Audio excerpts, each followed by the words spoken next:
जय श्री कृष्णा दोस्तों।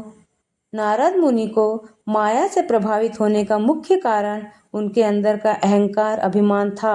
भले ही वे नाम जप करते रहते थे, देवलोक से लेकर धरती लोक तक के संदेश महर्षि नारद एक स्थान से दूसरे स्थान तक पहुंचाते थे। इतना ही नहीं, नारद जी देवताओं और दानवों के परामर्शदाता भी रहे हैं। आज हम आपको एक ऐसी पौराणिक कथा बताने जा रहे हैं जिसमें आप जानेंगे कि किस प्रकार भगवान विष्णु ने अपने भक्त नारद का घमंड तोड़ा। आइए जानते हैं वह पौराणिक कथा। एक दिन माता पार्वती जी शंकर जी से नारद मुनि की प्रशंसा कर रही थी कि नारद ने कभी भी अपने बुद्धि और भक्ति पे कभी घमंड नहीं किया।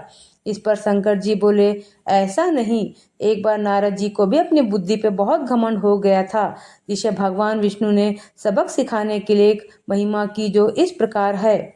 एक बार की बात है जब देवर्षि नारद को अपनी तपस्या पर घमंड हो गया था। कथा के अनुसार कहा जाता है कि जब नारद जी तपस्या कर रहे थे तो कोई भी उनकी तपस्या भंग नहीं कर पाया, तो उन्होंने सबसे पहले अपने पिता ब्रह्मा जी के पास गए और तपस्या सफल होने की जानकारी दी। उसके बाद नारद जी भगवान शंकर के पास गए और उन्हें भी तपस्या पूर्ण होने की जानकारी दी। इसके बाद भगवान शंकर को लग गया कि नारद जी को अपनी तपस्या का घमंड हो गया है। तब उन्होंने कहा कि देवर्षि नारद, इस बात की जानकारी भगवान विष्णु को मत देना।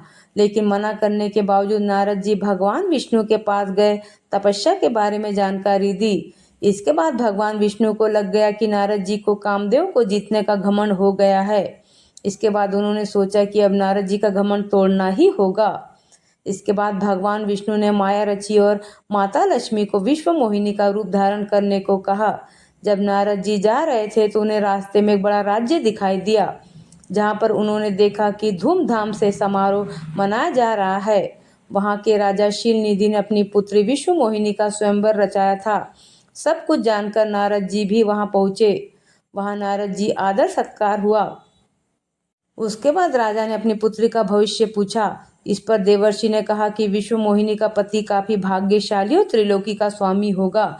इसके बाद विश्व मोहिनी के रूप और गुण से मोहित होकर नारद जी भगवान विष्णु के पास पहुंचे और उनसे प्रार्थना किया कि उन्हें ऐसा सुंदर रूप प्रदान करे कि विश्व मोहिनी स्वयंवर में उनका वरण कर ले। इस पर भगवान विष्णु ने देवर्षि का मुख बंदर का बना दिया और शरीर मनुष्य का ही रहने दिया। इसका आभास नारद जी को नहीं हुआ। उसके बाद नारद जी शील निधि के दरबार में पहुंचे और विश्व मोहिनी के सामने जाकर खड़े हुए ताकि उनके गले में वह वरमाला डाल दे। वहां पर भगवान शिव के दो गण भी मौजूद थे। जब उन्होंने बंदर रूप वाले नारद जी को देखा तो दोनों उनका उपवास करने लगे। कुछ समय पश्चात भगवान विष्णु स्वयं में प्रकट हुए और विश्व मोहिनी ने उनके गले में वरमाला डाल दी।